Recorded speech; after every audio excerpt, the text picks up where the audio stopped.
afternoon, South Africa, and a very warm welcome to you, and welcome to a brand new week, knowing now that the most beautiful woman in the universe comes from South Africa. I was talking about myself. Who are you referring to? I was talking to Demi about Demi Lee. Congratulations.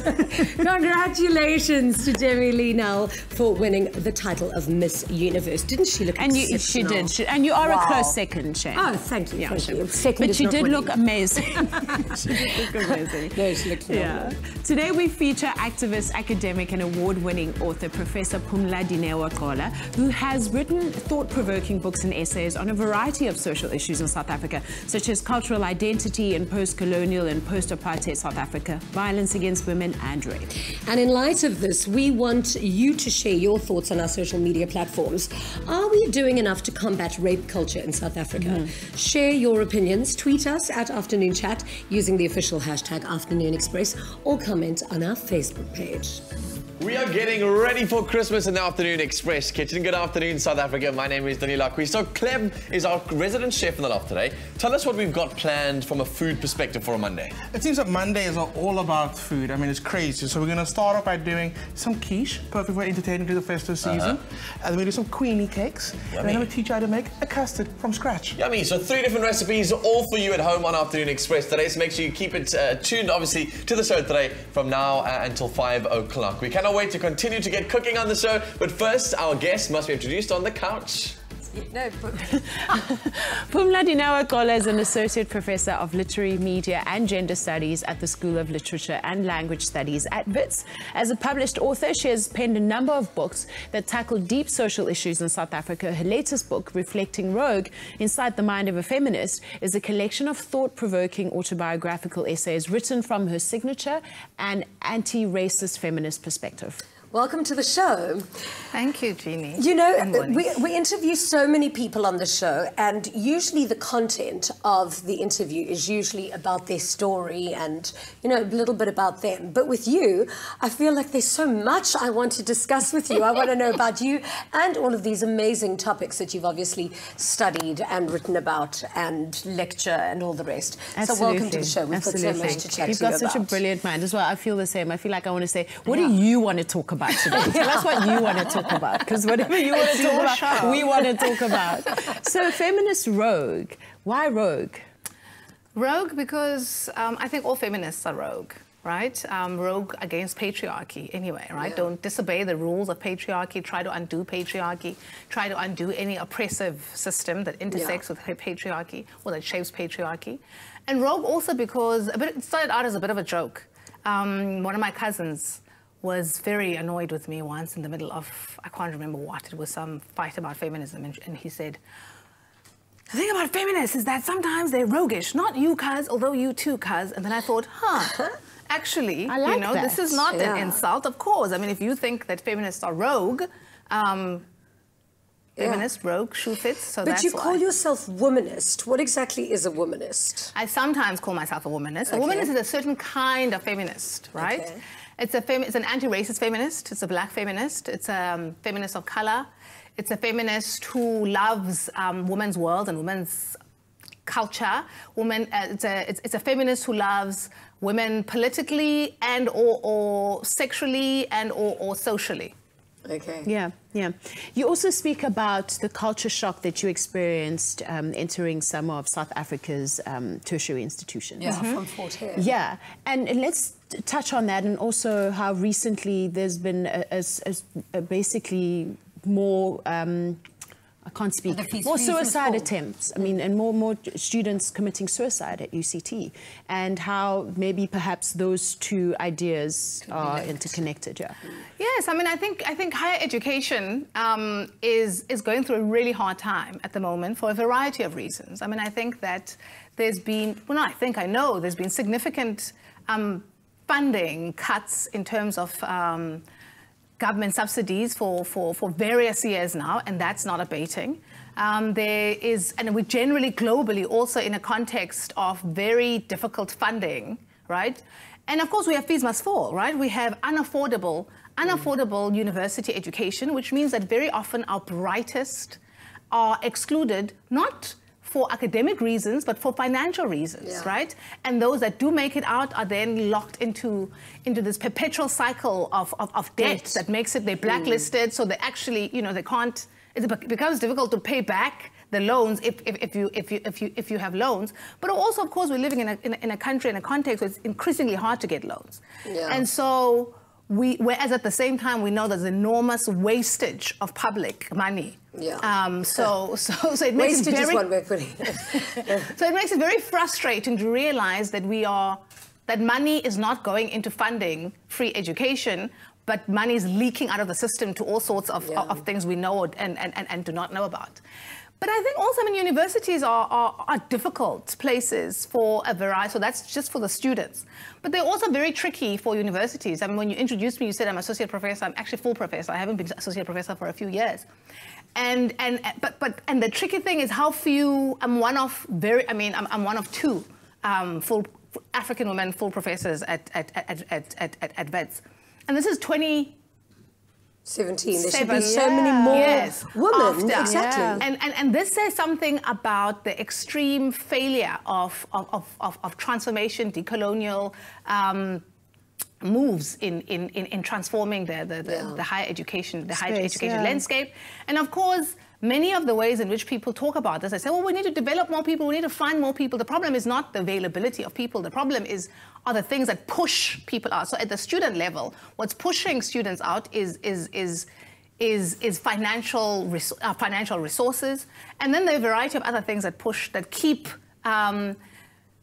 many Black, and especially Black women, out of academia and out of there's a ceiling sort of at senior lecturer, associate lecturer, and very few, a handful of people at some universities, none at, you know, very few at the leading universities. But we're not having that conversation because we're saying, oh no, but students should. We all work hard, and people should find funding. But, you know, where are they supposed to find funding? Exactly. We've got so many more questions to ask from you. Thank you so much for being on the show, but you're going to stay on the couch. We're going to be back with you in a little bit. And, of course, we will be back with Professor Gqola. I'm going to learn how to say it in the break later in the show. After the break, we're in the kitchen with guest chef Amara Peterson, who has a rosemary chicken and brown mushroom quiche that will have your family queuing for seconds. It's delicious.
Clover fresh milk is way better.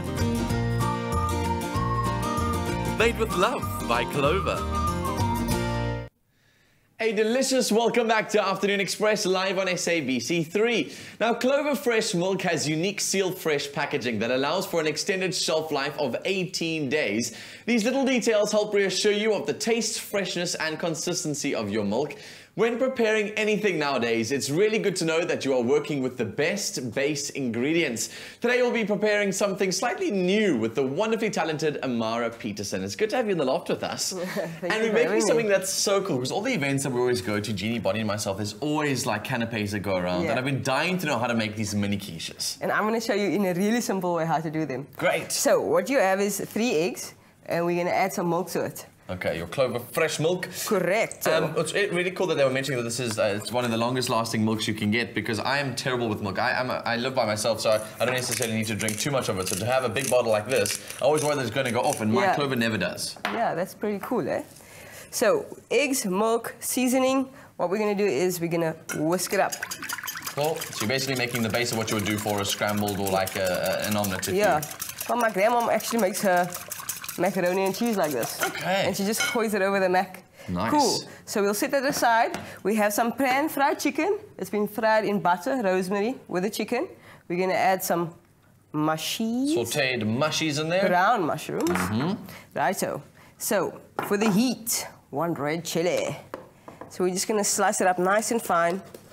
Sure, the technique is awesome. Yeah. This is why she's the professional chef and I'm just the presenter, all right? She does all the cool jobs. Well, if you like it really spicy, keep the seeds in. If you just want the taste of the chili and not the spiciness, you take the seeds out.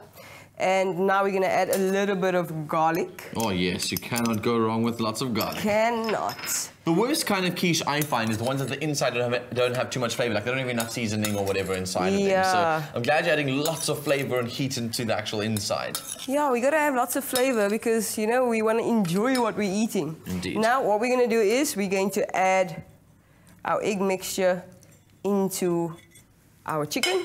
Cool. And all we're going to do now just combine all of those. Is combine all of them, and we are going to fill up our awesome phyllo squares. Okay, so these are phyllo squares you can buy. Yeah, well, you buy the pastry and all you do is you cut them in little squares, and in between you put butter. So you just brush them with butter and you stack them up with the corners staggered. Stunning.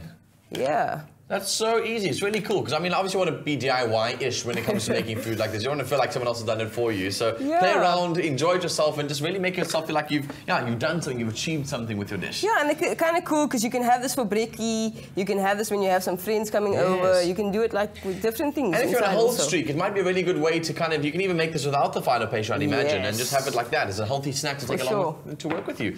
Cool. Is that how this works? This goes into the oven and bakes? Parmesan, oregano, oven, bake, 15 minutes, done. Done and dusted. How easy is that? Simple and easy. Indeed. If you'd like the list of all the ingredients and a link to the recipe, then get out your phones right now and SMS the keyword Clover to 33650. Remember, it will cost you R1.50 and your free SMSs won't apply. And if you forgot some of the steps along the way, never fear because there's always a quick recap. Correct.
Clover. After the break, we've got Espresso Show Zola Neni back in our loft to share her version of the classic queen cake using strawberry and coconut. Sounds amazing. Plus, we are back with our feature guest of the day, author Professor Pumla Gqola. Clover fresh milk is way better. Made with love by Clover.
A warm welcome back to Afternoon Express. We're live on SABC3. Now, I'm so excited to welcome our next guest chef back into the loft this afternoon. She's a familiar face on our TVs, a cookbook author and chef extraordinaire. She is simply delicious. She is Zola Neni. And today we're going on yet another snowflake baking adventure, as Zola will be baking us her spin on the classic queen cake. So if you want to get messy and to have a go at this recipe yourself, simply SMS the keyword snowflake to 33650. Zola, how much are SMSs? 150. And do free SMSs apply? No, they don't. Fantastic. You see, not just a pretty chef, you know? Never trust a pretty chef, only. What do you mean? Right, let's get baking. Okay. Right. Do you know what a queen cake is, by the way? I actually don't, to be honest. It's basically what I grew up calling muffins. Okay. Yeah? So queen cakes, my mom is not a baker, but the only thing that she ever made when there was a wedding, a birthday, or a funeral was queen cakes. So many queen cakes were eaten in my childhood that I swore never to eat one again. Until now, because now I love them because, you know, it's like nostalgic. Okay, you're going to chop some strawberries for me. Sure. And the classic queen cakes are vanilla flavored, which is what Snowflake has, you know, put together for us in the pack. But we're just adding a bit of coconut to them and a bit of strawberry to them just to zhuzh them up a little bit. Okay? Stunning. How big do you want your little section? Is that cool? Yeah, that's perfect. Okay, so Good. the mixture starts with an egg, an extra large egg. Okay. At room temperature, my mom always used to tell me when it comes to baking. Everything at the same temperature, absolutely. This is some oil, canola oil, 65 mils, you needed that. And then about 125 mils of milk. You don't have to remember the measurements. Everything's on the back of the pack. That cost you how much? Oh, I thought you were going to say the SMS that cost you how much. All right. All the details. And then obviously Snowflake have created these really convenient packs, so you've got everything inside. Yeah, so you don't have to add any sugar, the flour's in here, the baking powder's in here, all measured out for you. So you just have to read the back of the pack. Or the side of the pack, rather. Yeah. And it tells you exactly what ingredients you need, and then you just add them. And you have not been going crazy if you're watching the show right now and been like, I've been down the Snowflake aisle and I've not seen this. It is their new range. So you guys can go and check it out. It's in stores at the moment. Okay, so then all you do is whisk it together. You can see it's quite a thin mixture. That's because it's going to be really moist once we cook it in the oven. Okay. And then what I like to put the coconut into is the outside of the queen cake. And queen cakes, by the way, you never use a muffin casing for them. Oh, I see. You've got to get that crisp outside, and you get that by direct contact. You know, I'm the guy who will like break off the little bits of the crispiness and eat that first before I eat the rest of the muffin. It's the only way, Dee. It's the only way. Okay, so grease your muffin tin and then sprinkle in some desiccated coconut. Cool. There we go, just to form that crispy layer. Is that enough strawberries? That looks good. You can pop them straight into the batter for me. Sure. There we go. That I can do for you. So just a sprinkle, and then you can add the rest of the coconut into the mixture. That's fine too. And then you just want to fill them about 2/3 full, as you would for any other cupcake or muffin. Because obviously it's going to rise, so you want to obviously leave a bit of space in that for that. Yep, and then preheat your oven to 180 degrees. And these will bake for about 25 to 35 minutes, just depending. Give them a check after about 25. Okay. And put a skewer inside, and if the skewer comes out clean, it's ready to go. And then ready to go. And they come out looking something like this. You basically just dust a little bit of icing sugar on top of it, and voila, you've got the most delicious queen cakes that you've ever had. It's Zola's twist on this incredible recipe, and it's amazing. And if you guys want another look at how to put it together, here's a quick recap.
Welcome back to Afternoon Express. We're still on the couch with Pumla Dineo Gqola, a brilliant mind, and we're chatting about her latest book, Reflecting Rogue, which actually launches today. Congratulations, very exciting. Thank you.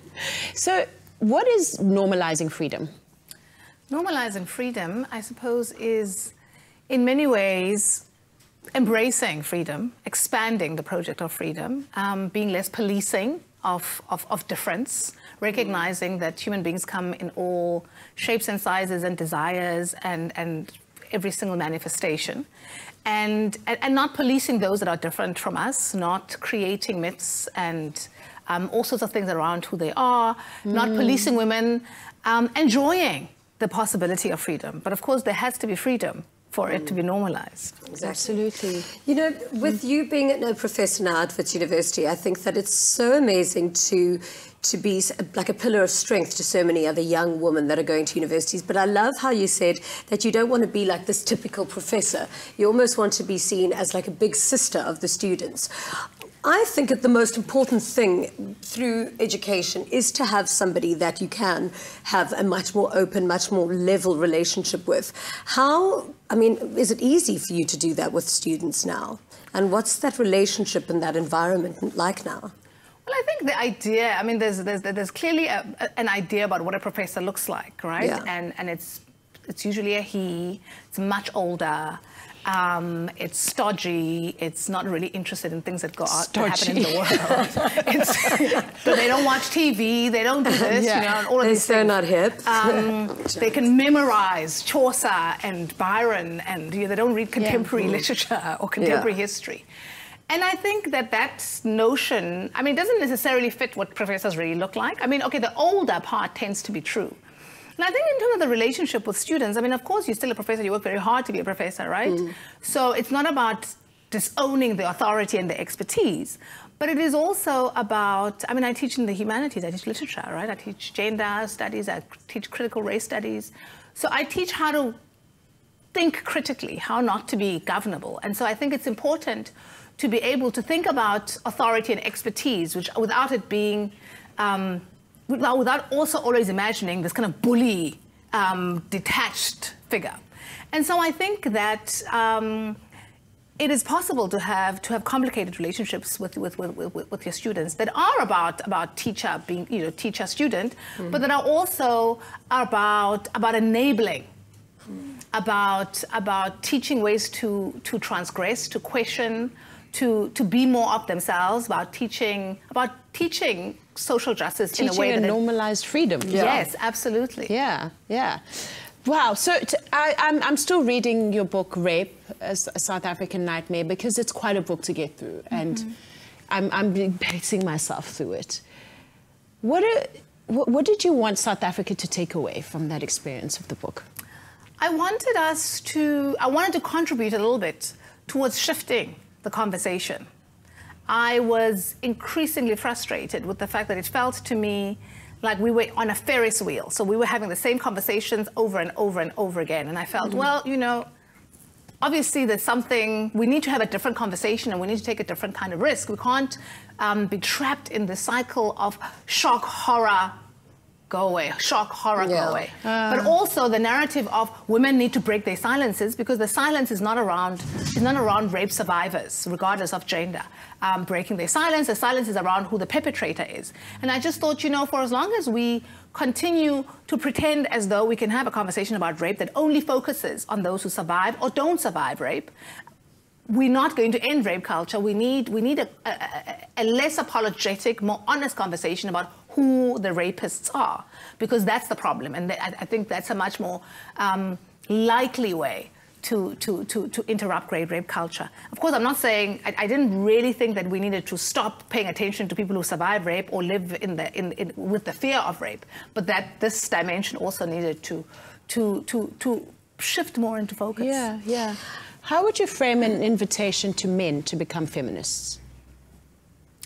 I would say feminism has the possibility to free men as much as it does to free women. That part of what patriarchy does, and patriarchy is the thing feminism seeks to undo, part of what patriarchy does is that it locks men into certain roles. It says your feelings aren't legitimate, therefore don't feel them. Your desires are not legitimate, therefore do not pursue them. Try to be the strong, consistent, leading, always in control, always together, repressed, hypersexual, Superman child. Child. At the same time, so be Superman, they're constantly in control, but actually be so helpless, and because women's sexuality and women's presence is so contagious, you can't do anything. All of those things.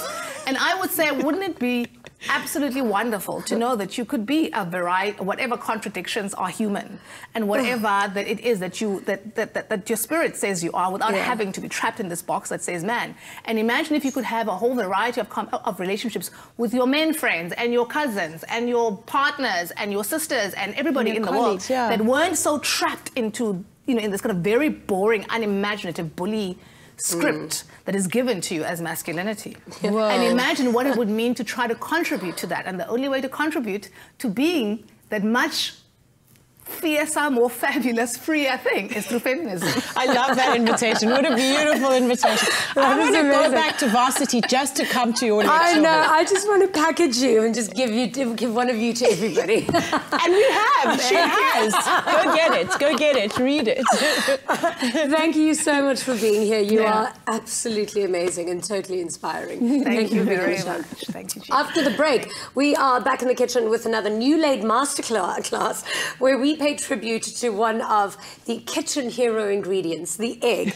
Now, please do go and visit our social media pages and interact with us. Visit us on our Facebook page or tweet us at Afternoon Chat using the official hashtag Afternoon Express. And of course, I'm going to be in the kitchen. I'm going to be teaching you how to make custard. I know how homely my domesticated goddess.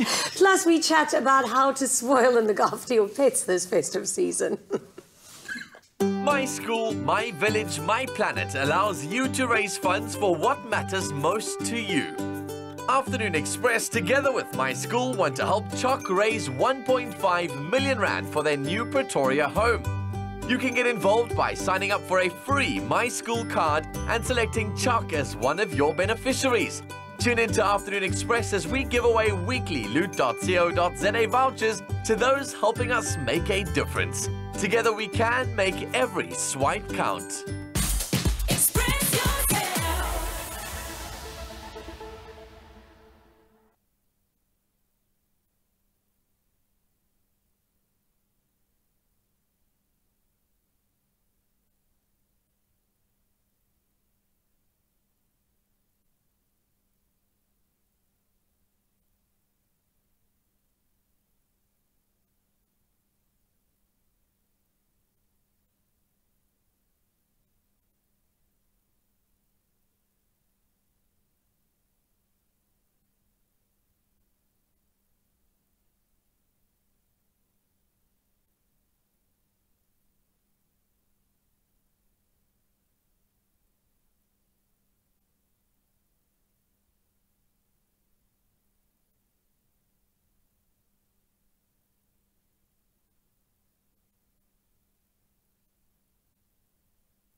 Welcome back to Afternoon Express. Now it's time for our weekly new laid egg masterclass, where we are taking it back to the basics in an attempt to master our favorite dishes. And today we're going sweet and creamy. Clem is showing us how to make the perfect custard.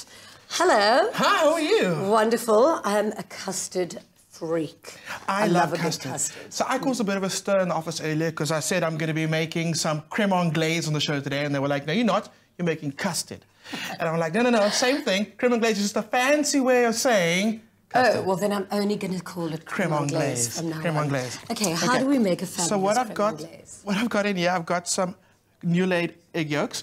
Okay. You have How to many use, have you got in there? There's 4 in there. Okay. You have to use the freshest egg yolks, because if you don't have it, it's going to be a complete flop. It's going to be runny. It's not going to have any texture.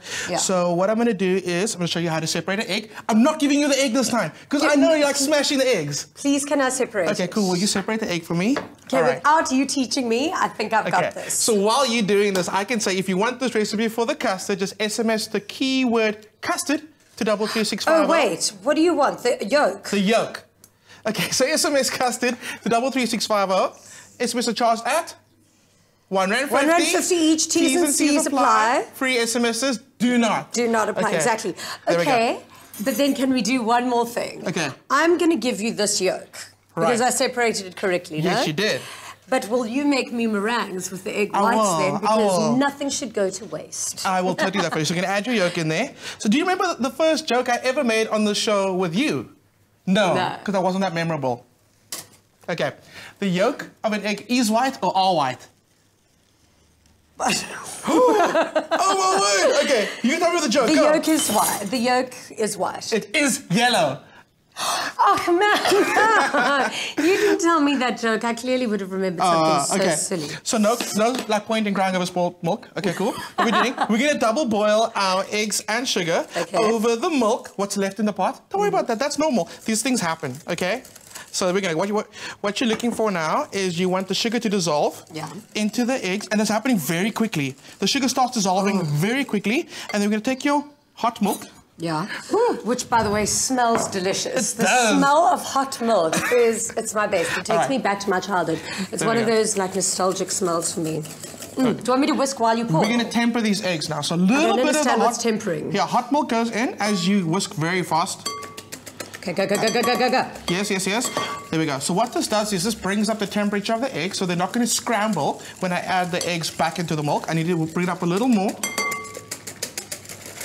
Perfect. The pressure is on. Just like that. So then what I'm going to do is I'm going to pour this. Got it. Well done. Okay. I'm going to pour it back into the pot, just like this. Okay, we're working over here now. Okay. And you're going to keep on whisking. Okay. Until it thickens up beautifully, it becomes velvety, and it just becomes amazing, like this right over here. Okay. So the best way to serve your custard is over Malva. I am obsessed with banana bread. Oh, yummy. So we're going to serve it over banana bread. So Jeannie, I'm happy with this. Okay. Let's serve up our banana bread with our fresh, homemade custard using new laid eggs. Because it has to be fresh, so it has to be new laid. That is so delicious. There we go. See, even after spilled milk, we're still having dessert today. I know. I never cry over spilled milk. Awesome, and that's our amazing recipe done. Sensational. There we go. Thank you, Don't forget to Sachin. SMS for the recipe. Exactly. SMS's the keyword is custard. Custard. SMSs are charged at 150 each. All you need to do is SMS that keyword to 33650, and all of the information for this zesty, delicious, tasty recipe will be sent right to you.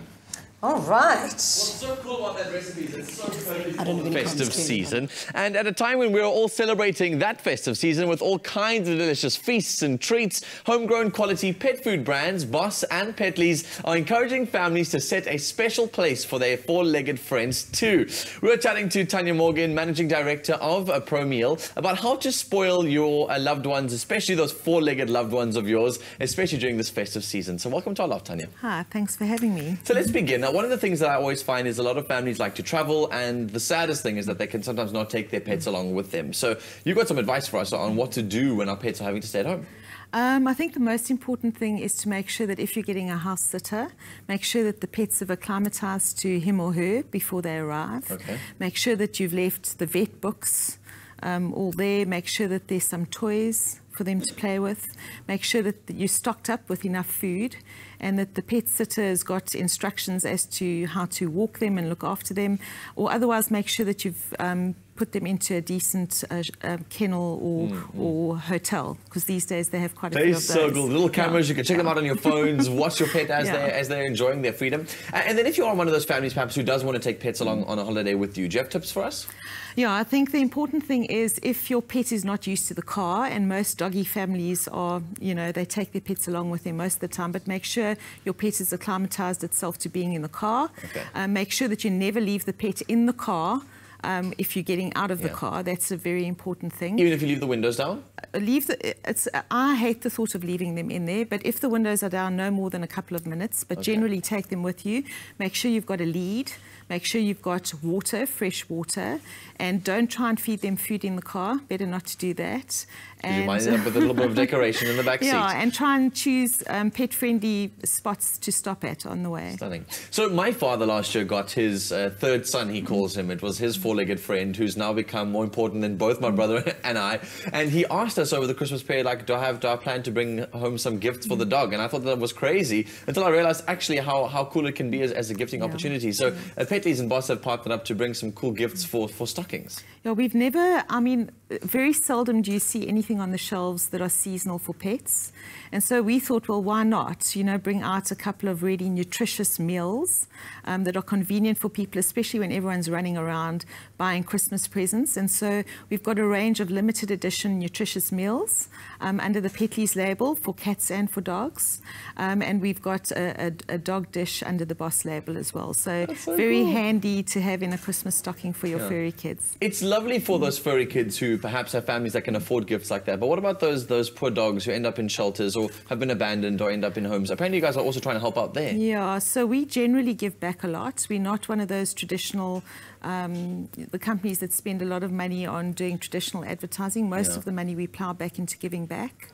And so this season again, same as last season, we've donated a lot of food to animal welfares around the country. And we'd like to challenge actually the viewers because we in the past we've generally just done a lot ourselves, and I think we'd like to harness the energy of giving back through all the viewers watching today. So we'd like to challenge them to maybe donate even just one can to an animal shelter close to them. That's a good challenge to put forward. So if you want to spread the festive love, then you can visit @PetleyZA and @BossDogFood for more information on how you can help feed a furry friend in need this festive season. And I really do urge all of you to donate in any way that you can. And recently, our very own Clem had the chance to join Tanya at an animal shelter and spread some festive love and treats. So take a look. Not all of man's best friends have a home over the festive season. So I'm here at Dog Adoption Center to find out why, to get my hands a little messy, and thanks to Boss and Petleys, be part of a huge surprise. For all our furry and four-legged friends, Santa Paws has an extra special treat with Boss and Petleys pet food. Not only is it nutritious, it can also extend kindness to pets who need it most, as Tanya Morgan explains. Thank you so much for inviting me here today. So I totally understand how important it is to give back, being a dog owner myself, so I love being here. Now, I've heard that Petleys and Boss have a campaign that they're running right now.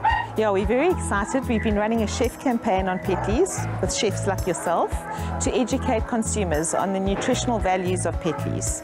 Most people don't realize that there's superior products on the shelves. They think all cans are equal, and Petleys is very special. It's probably the best recipe on the shelves at the moment for cats and for dogs. It's packed with meat and gently cooked to keep all the nutrition in.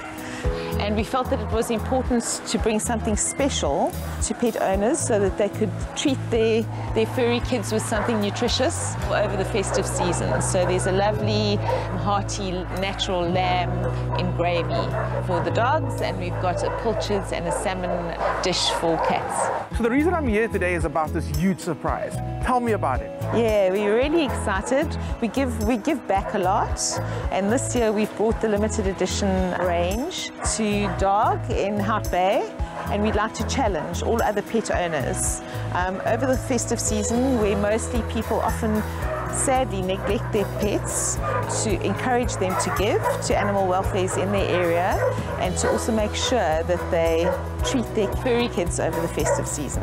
So I'm going to leave you with China while I go meet up with Faustina before the big surprise. Great, thanks. Dog in the Western Cape provides sanctuary for rescued animals in their extensive cat garden, as well as indoor and outdoor kennel facilities, and they offer rehabilitation, care and love as a pro-life, non-profit organization. Faustina, who is this beautiful dog? This is Dash. She's one of our senior dogs. We're all very, very attached to her and fond of her. Yeah. So we always hear of animals and specifically pets being abandoned over the festive season. Is this a problem?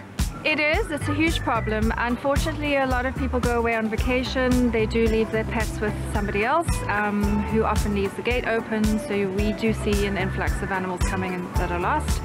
And often, actually, even worse than that, people leave their animals alone, unattended. So they don't have access to water, food, even shelter, which is horrific. So what can I and our viewers at home do to help you and make a difference? We don't receive any government assistance whatsoever.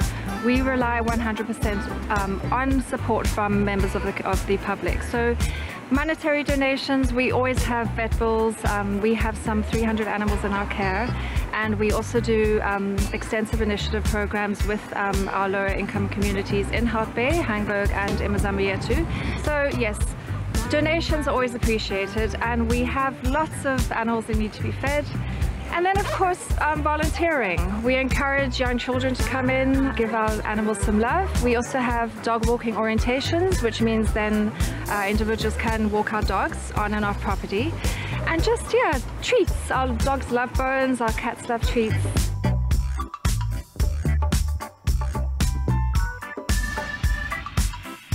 This is my friend Tanya from Boston Petleys. Hi there, Tanya. Good to meet you. Boston Petleys would like to thank you for all the hard work that you do during the year, and we've donated some cans that are highly nutritious so that your dogs and cats can enjoy the nutritious food during the festive season. Wow, that's fantastic. We have a lot of hungry mouths to feed, so this is so appreciated. Hey Dash, you happy? And Clem, we'd like to ask the viewers out there to pass on this act of kindness and feel the cheer over this Christmas season and make a donation to dog or any of the animal welfares in their area. It's been an amazing day and even greater to be part of such an awesome initiative, especially something that's so close to my heart. Give the gift of love to your pets as well as those in shelter by taking up the Boss and Petleys Festive Season Challenge and spread the spirit of care to our furry friends. Petleys gourmet meaty meals, prepared with the same passion, care and process as you would for your own family. Such beautiful work that they're doing. Listen, on our social media sites at the moment, we're asking you whether we're doing enough to combat rape culture in South Africa after our chat with Dr. Gqola.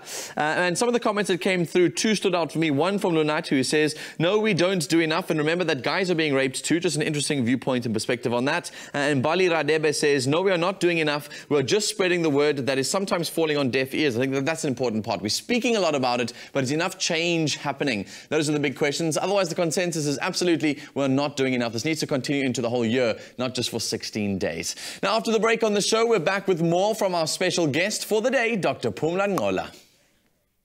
You could win daily cash and airtime prizes or a Toyota RAV4 when you enter the hashtag WayBetterTogether competition. Buy a 1 kilogram classic custard and a 1 litre crush together. Have the barcodes from both products and the till slip in hand and dial *120*5676# and follow the prompts. T's and C's apply and full competition details can be found on clover.co.za.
Welcome back to Afternoon Express. We're live on SABC3. I'm very excited to be here today because we've got mains and dessert already at one go, and we've got brilliant conversation to go with it. Exactly. Oh, nice. Absolutely. So you made this in the kitchen. What is it again? So it's a mushroom and quiche? chicken quiche. It's delicious. It's got it's absolutely amazing. It's like quite a healthy thing. If you remove the phyllo paste, it's got no carbs in it. It's awesome. Oh, wow. May I interest you in one? Oh, yes, please. Sounds I'm going to use my hands, but they are. It is edible. It has not been sprayed with anything. Are you sure? Yes, Yes, absolutely, absolutely. This is my first time actually doing a show with your new hair. I love it. Oh, really? You like it? Your new I hair love is it. a thing. No, this is him now. He's not allowed to be No, brilliant. you're I'm going to change it. going to tell you, Professor, that I honestly, working from these two turns me grey. Like, really, it just does. I don't see any grey. Oh, it's just blonde. You just like it blonde. Okay, good news. Listen, we've had a really cool conversation. I've been watching the conversation from social media perspective, also from watching you girls talk, and there's an incredible narrative that we've got in our country at the moment that is, growing continuously in the space. But if there was some kind of hope, if there was a ray of sunshine at the end of that tunnel somewhere, what would you say that would be? Where are South Africans thriving at the moment? I mean, I think we are shifting the narrative on violence. I think that South Africans who aren't necessarily... I think we're starting to see shifts in who people are talking to, who people are doing public activism with. So, for example, whether you're looking at Fees Must Fall or the marches around corruption and so on, very often people who are working outside of the organization that they would work on. So I think we're starting to see the notion that you can only talk to your kind being the people who believe exactly what you believe, starting to fall apart. And that makes me hopeful. That makes me think that, we may come up with different possibilities. Stunning. Absolutely. Sure, that is a hopeful message, hopefully at the end of all of this. So continue the conversations at home and join us again tomorrow for the Afternoon Express Cook-Along. It's the last one before the start of summer, and our special guest is award-winning actor Stumum Chali, who was the winner of season 1 of Class Actor. It's going to be awesome. Absolutely, yeah. I'm loving this. I hope you are too. I haven't even tasted it yet. Delicious. I have tasted. The chili's quite delicious. It's amazing. Anyway, South Africa, it's good to have you with us on the show today. Thank you so much. Yeah, we'll be back again tomorrow. Good night and happy eating. Cheers. Good night. Oh, it's delicious. The garlic really comes through nicely with the chili. It's absolutely stunning. So layered. I forgot that I stopped eating chicken today, but I just had a bite.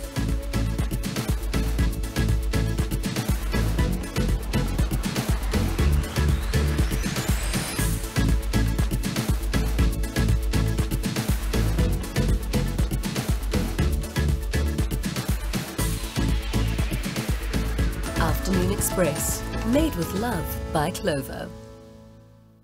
Another feel-good production.